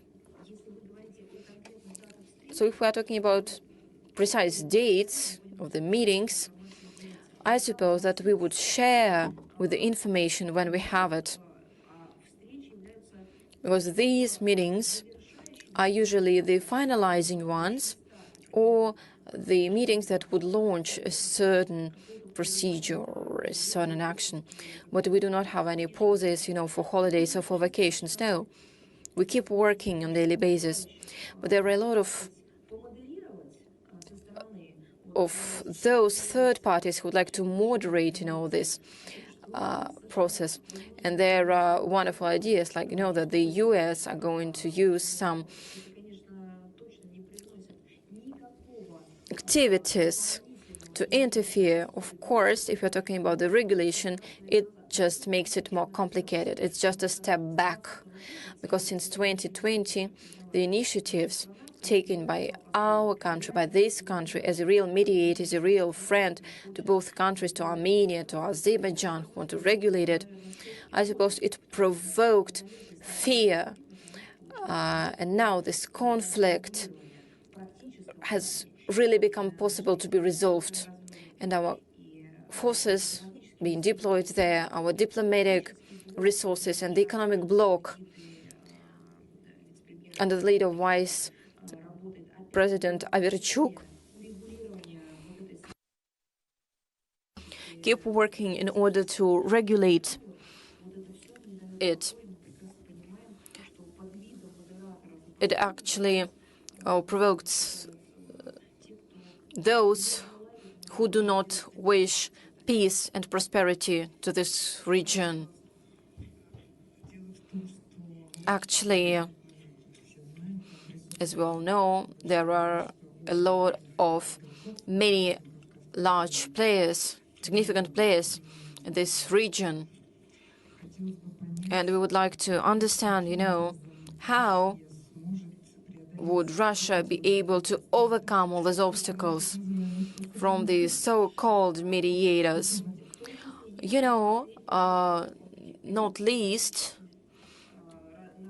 Not least activities are the diplomatic ones on various levels. Next question, please. Good afternoon. Alexander Martynov, live. The question is as follows. So recently, Vladimir Putin, at his meeting with journalists, said that Russia is ready to hold the best and the most friendly relations with the Western countries. Are there any prerequisites? Are there any possibilities that Europe might change their behavior to normalize the relationships with Russia? Are there any prerequisites for that? And how could we define them? I suppose there are the prerequisites for the vice versa actions as far there are weapons and armament supplies, and they are killing our compatriots, our brothers who are there at the front line, our nearest, dearest, our friends are there in the country, and they are supplying with the arms and weapons with those who said that Russia should be erased from the territory. And that was Timoshenko, who was shouting to the phone that the nuclear bomb should be bombarded over Russian territories. So they're saying that now they need nuclear weapons, and they started these discussions in 2020. Do you remember the speech at the München conference? Because now they do not know how to solve the Russian question, if we may call it like that. So these are the real prerequisites. We might speak a lot about that, like what Western Europe should do so that the situation would be corrected. But first thing is to stop supplying weapons. Weapons used to kill Russians. And the ideology which is deep there when they segregate people for right and wrong, needed and unneeded, good and bad, according to their opinion. What can we do with this logic? I don't really know, because it cannot disseminate within 2 or 3 days. Remember the beautiful garden and jungles, the golden billion, and those who should serve for a division on humans and monkeys. What can we do with this? When shall we see prerequisites for something normal? We see PR campaigns, BLM, and some other hashtags and some other forums where they speak about problems of racism, discrimination, and the result is reverse. These PR campaigns are aimed at sparkling of real hatred, but not to the real cure of Western community from permanent phantom pains of colonialism, emperor way of thinking, and segregation of the whole world over those who deserves the right to live and those who should provide this life for them. That's all. And it was not once that at all levels we have emphasized special nature of our civilization connections at European continent. We have always stated that we were willing to cooperate. The North Stream was mentioned. Isn't that our specific input into the desire to arrange proper relations with Europe? Not only in humanitarian sphere, but such sphere which would connect us for many years ahead and which would guarantee stability, economical development. And it's not only about the supply of natural resources. This is a huge sphere of development for science and also the working positions and investments and educational sphere as well, because specialists are required to serve this colossal project. What we got in return? The inability of the Western Europe to somehow secure themselves or protect their sovereignty, and also supply of weapons which they used to kill us. For us having supplied resources to the Western Europe, is this what we are being killed for?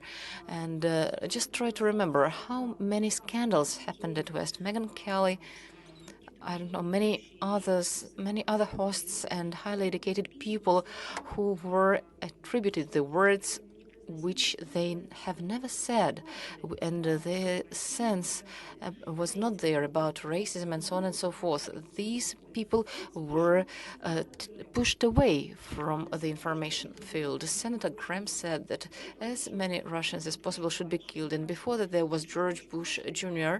So George Bush Jr. expressed this idea like in privately, thinking that he is not in public, thinking that he is talking to someone personally. But it doesn't make this idea less scary. Any organization, at least somebody on defamation or counteraction to racism and xenophobia, at least if one speaker said that it is not permissible somewhere. We have stated for so many times, and we were trying to protect our common values, and they have not done this, and they did it vice versa. So this is about prerequisites and what should be the signal of sincerity of their intentions and the signal for us, so that if not to bring back the trusts, but at least to see the history. While they supply weapons from which the citizens of Russia will be killed, and until they allow xenophobic neo-Nazis expression of ideology, we cannot deal with them.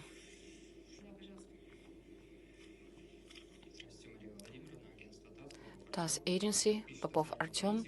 So as a policy edition says that European Commissions rejected the access to Ursula von der Leyen's personal correspondence with the Pfizer head for about many billion contract to purchase vaccines. And this secrecy undermines trust to the European institution. What do you think about this situation? This is really terrible. This is global hypocrisy and another crisis of liberal dictate for another reason. See, all the Western world is fighting against corruption, and they're trying to defeat it somewhere outside. But in the center of this liberal area, the top authorities who identify the policy of the European Union at the European continent, Ursula von der Leyen, is blamed, and that is done not through newspapers, but through specific legal mechanisms in a colossal corruption scheme, namely purchasing from Pfizer for a huge, purchasing vaccines for a huge sum of money. And what do we see as a result? Nothing. Where is European Parliament in this situation? Where is the Parliamentary Assembly of the Council of Europe? Where are these endless deputies of PASE who are multiplying anti-Russian materials? Can we see at least one speech of PASE or similar bodies who could think about what's happening inside their countries with these claims and everything? It's not only about corruption inside European Commission, and nothing like that. Because on the basis of solution of on decision of Ursula von der Leyen,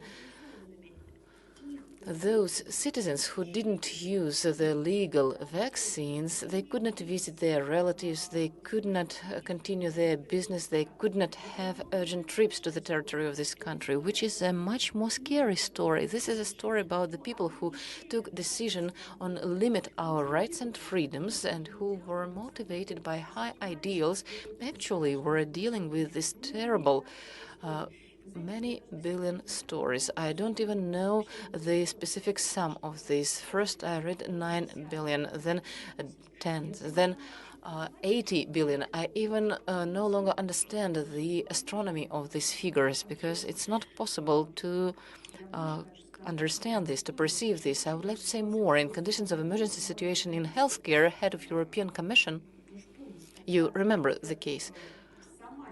And then she personally decided to control protection of European Union population against pandemic.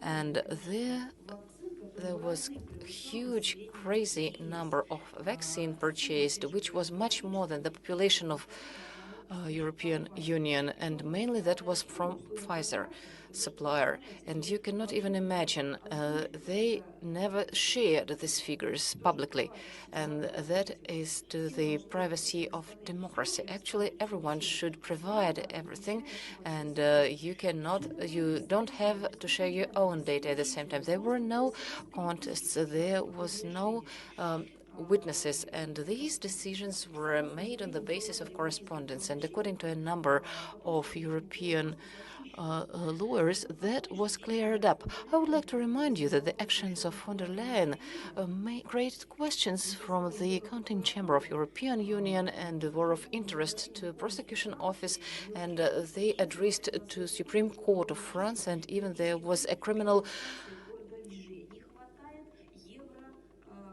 sued, and now they lack the efforts of European commissioners to provide more information. I say that the amount of efforts they spend in European Parliament on complying with the moral values of others, now with this strength they should pay attention to the situation around Ursula von der Leyen. The list of claims to her is quite impressive. The concealing of information, taking the power, let them deal with this themselves. And what's the most interesting for me, where is the Bellingcat? Well, there are some international investigations. You remember Christoph Brozov and someone else, but there was not a single day for them not to attack Russia. They made researches of everything. And I have a question. Where is the Bellingcat as a being at European Union, the investigation agency on international investigations? Where are their efforts? Where is Transparency International? I'm just waiting for them to pay attention to this. Where is the huge number of these centers, analytical corporations on research of corruption and crimes? They keep silent. So I believe let them show themselves. By the way, our liberal investigators who left the country now for the country of Ursula von der Leyen, they can actually join the investigation. And now, being residents of these countries, they have made their choice. So we continue.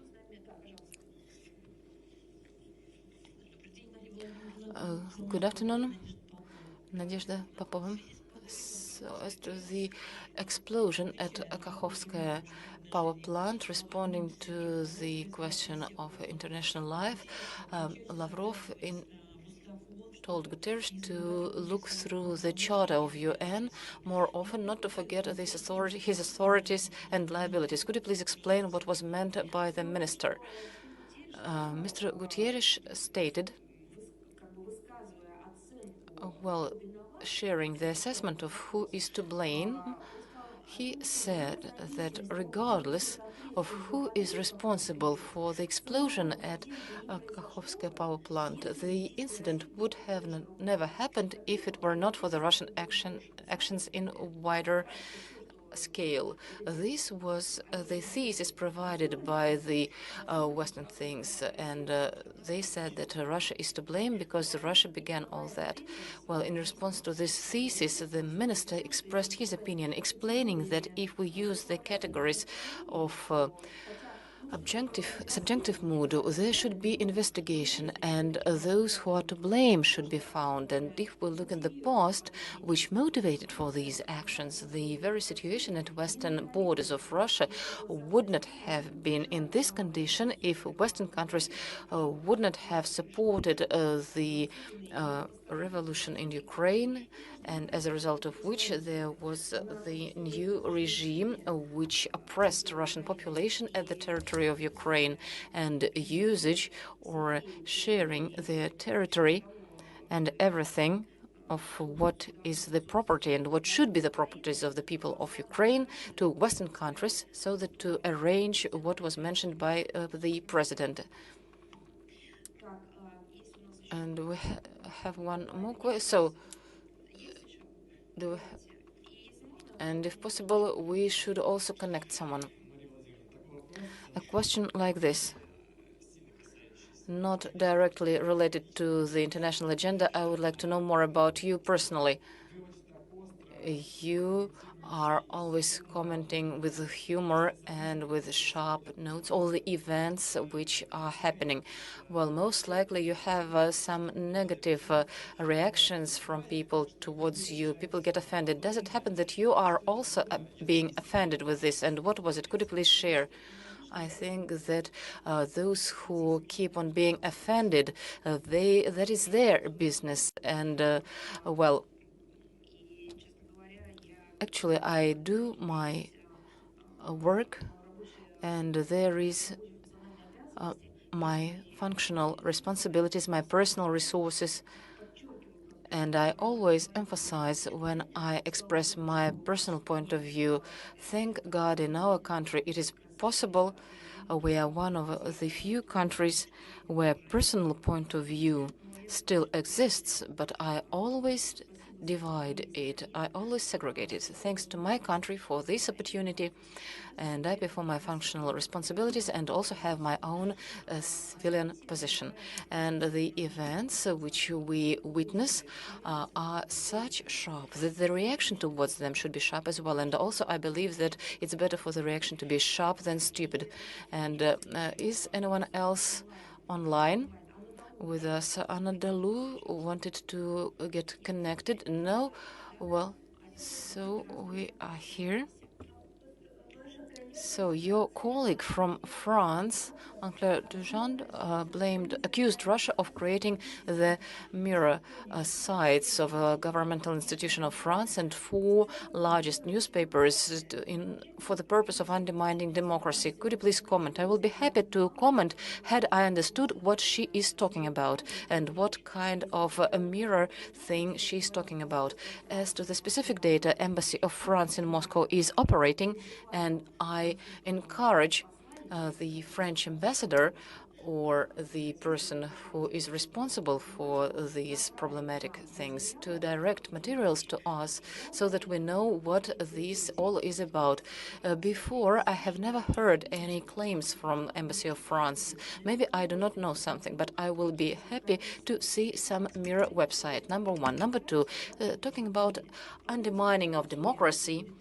Well, I wish Madame Anne-Claire Legendre know this. It's not allowing journalists to join events, and Russia Today was not allowed into different information events where all other journalists were invited. You remember this many years story, as they didn't get accreditation and so on and so forth. These are creation of obstacles for operating of the journalists, foreign and own French journalists. We saw this many times.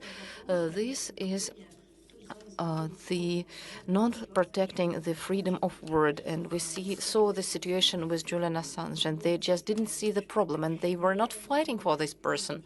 And they were not using their own platforms. And you know how many venues are in Paris. And they have been fighting for one particular whistleblower, you know.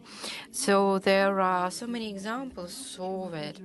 And what they did the labeling of this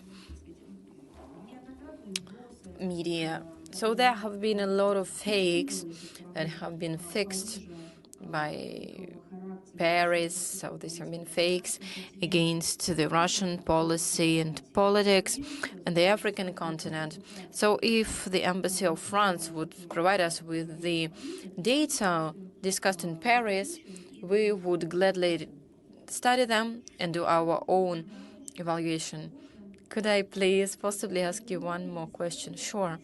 So Romania, the Baltic states, want to lower the level of the diplomatic relationships with Russia, Romania, the Baltic states. So could you please comment on that situation with the lowering? And could it happen that Russia would preventively do the same with these non-friendly countries? I think that they are lowering the diplomatic communication as far as the highest level provided with the Russian diplomats is something that they can't live with, you know. They can't even exist with us. So there is a certain fight on the European continent under the Washington pressure, which they're interested to bring chaos. That is their credo, and that's what I have mentioned a lot of times. They are aiming to reach Russia, to reach China, but one of the hidden goals they have is the European Union, which for the last decades has declined financially. And it started during the last decades. They have been a real economy, they had real power, and they were even exceeding the economy of the US. and everything just worked really well, considering the Eurasian line. It did not, it was not liked by the US, and that is why what they wanted to do is to do the rupture for the connections being created on the Eurasian territory. So they were shooting it. So if we are talking about the exile of the diplomats, there have been several waves of them. First ones were during the electoral campaign in the US. The second wave was at the Stolsbury and Amesbury, when there have been a whole mystification at the Downing Street, where they were actually calling to send back the Russian diplomats, and they were accused of that. That is just the same story. But if we are talking about the own opinion of the European Union, you know, it exists no more. Is there anyone else online? Yeah? I'm listening to you. So we have Helsinki here. Oh, no, that is Iceland. May I go on? If we're talking about the Prime Minister of Iceland, they decided to close the embassy of Iceland in Moscow.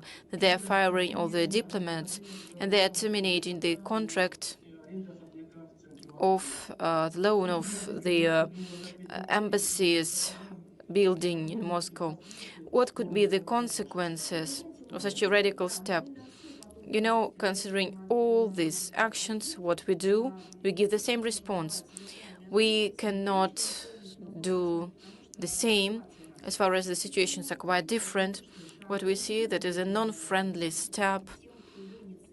It is not something what they wanted to do. That was something initiated considering the anti-Russian campaign conducted by the Anglo-Saxons, who are making their satellites to do such things.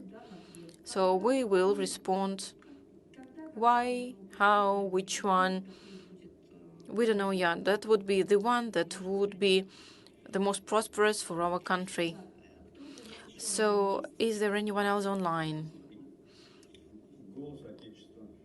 The Voice of Motherland. We also would like to thank you for having answered to all the questions. We have one question which is connected to the speech to the Russian parliament, where President Putin was talking about the Potsdam and Yalta conferences, which define the international law. So we see that there is the attempt to change the situation, the current situation, and the Russian channels have been discussing that Ukraine will stop existing as the state, and that a part of the Ukraine will become a part of Poland or some other countries. So what is the Russian attitude? What is the position of the Ministry of Foreign Affairs? Would Russia fight for the international law that was fixed and defined in 1945, or the results of the Second World War would be reviewed? You are asking a very global question. The whole world is trying to find an answer to it, and everyone does it in its own way. I think you remember the 80s, the 90s. There have been de facto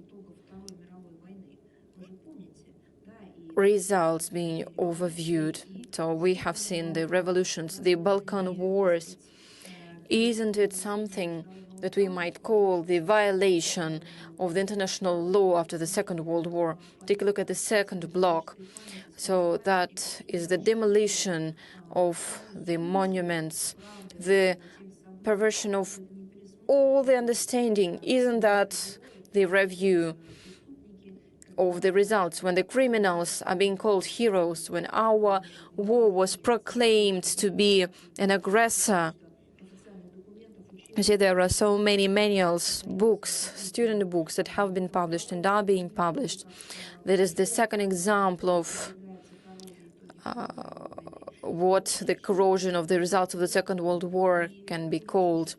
We are trying to defend politically diplomatically these results. And we are fighting for these results, holding arms in our hands. That's how it turned out to be, and we're fighting for it. The question is global. It's not applicable, you know.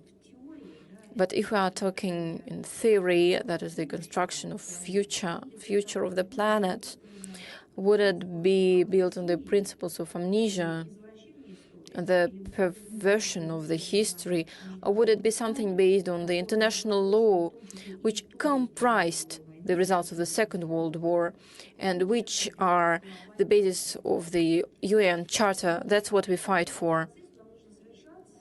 We are supposed to finalize our discussion. We also have one.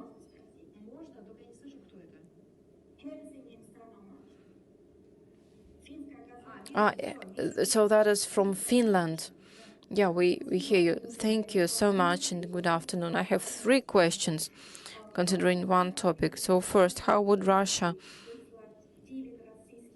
respond to the 9 Russian diplomats being sent back to Russia from Finland? Does Russia suppose that there would be Finnish diplomats sent back from General Consulate or not? How would you comment on such a solution by Finland? You know, that is just one big question. Or would you have any other questions? That's it. That's it. Then I will give you a profound answer. Unfortunately, Helsinki are being not friendly at all. We are still we're still preparing the response. So as soon as we will do the voting for this response, we will inform everyone on it. I would like to highlight that, and I hope that you would also write about it. That's not our desire. That is just the responding measure. We know that if this response will not be given, they will go further. And that's what the Western countries taught us. Thank you. Is there anyone else online? May I? I have just one big question and a supplementary one. The first one is about the introduction of the Kazakh card for those who enter Kazakhstan. So do you see the discrimination against the Russian population considering it? And for those Russian-speaking people living in Kazakhstan and the 18% of population, and in theory, would there be an introduction of the Russian card as far as a lot of Russians live abroad? Maybe there would be a simplified entry to the country. You know, I have seen this news on the Kazakhstan solution and decision. And so firstly, we should highlight that that is the decision of the country who has its sovereignty and has its sovereign rights. We are in very close contact with our Kazakhstan partners.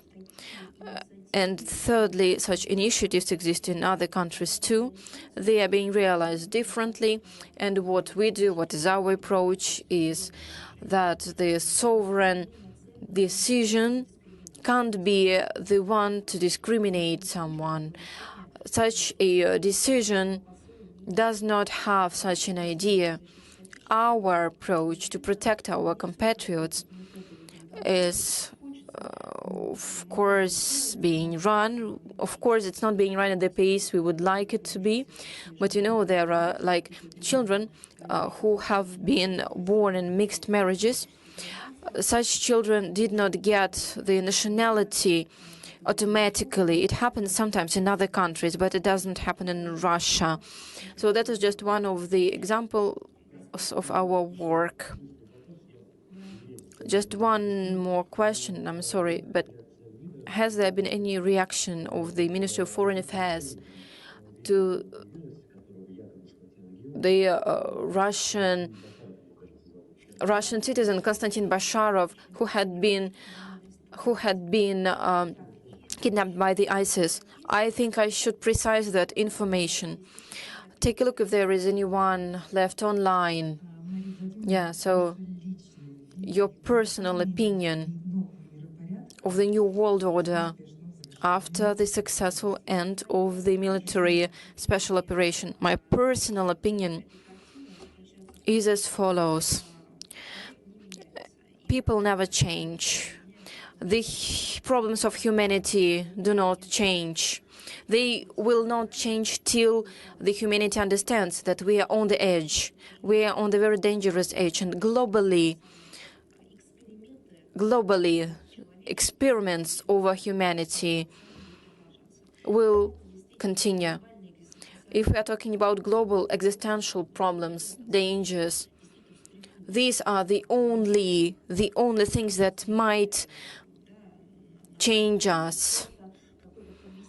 To draw a certain conclusion, to pose certain questions, to use the chance being given to us. We hope that we will not come to that age. But knowing history, understand that only global shakes, only global tragedies might sometimes change humanity. And only after that, humanity changes itself, like Second World War. We must have come to such animal condition so that people would be killed in gas concentration camps. Only after gloves being made out of skin of human being, only after that we started seeing who are the people being hunted for, who have been oppressed. So let's stay human, let's stay realistic. And thirdly, I agree with you. A lot of things are happening there. There are our men fighting there outrageously, protecting us. So that is a warrior Vysotsky have been writing songs about. Thank you for this opportunity to ask a question. The Crimea, Andrei Bukharov, and at the beginning of the previous year, there will be International Festival of Youth and Students in Sochi, and the question is whether the Ministry of Foreign Affairs will also participate as speaker there as in 2017, and whether participants of all the countries will be able to come there. So about who is going to apply and who is going to join, it depends on visa regime with the countries, and then this is the question to organizers. There are no limitations. I would like to remind you just to specify that we qualify the state as unfriendly only within the context of the arranged policy of the party, authorities, and so on. And it's not related to people who are sincerely aimed at developing relations with us. And regarding the speakers from Ministry of Foreign Affairs, I will double-check, but I think we have always supported these forums from organizational point of view, and we supported speakers. Thank you so much. Do we have anyone left online? So, thank you. So the last question. Online.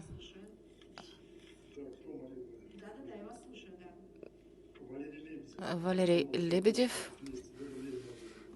Good afternoon. We have just celebrated the Day of Russia, and I was in Moscow, and I have come to the 300-year oak in the botanical garden, and I never saw anyone drunk, and I was really surprised. They keep on talking about the Russian being drunkards. Is totalitarian regime in Moscow prohibiting people to drink alcohol, or Sobyanin introduced such a thing? And I think that your question has an answer. It's not the problem of us. This is the problem of those who write about us. They wrote about these bears in the streets and our being.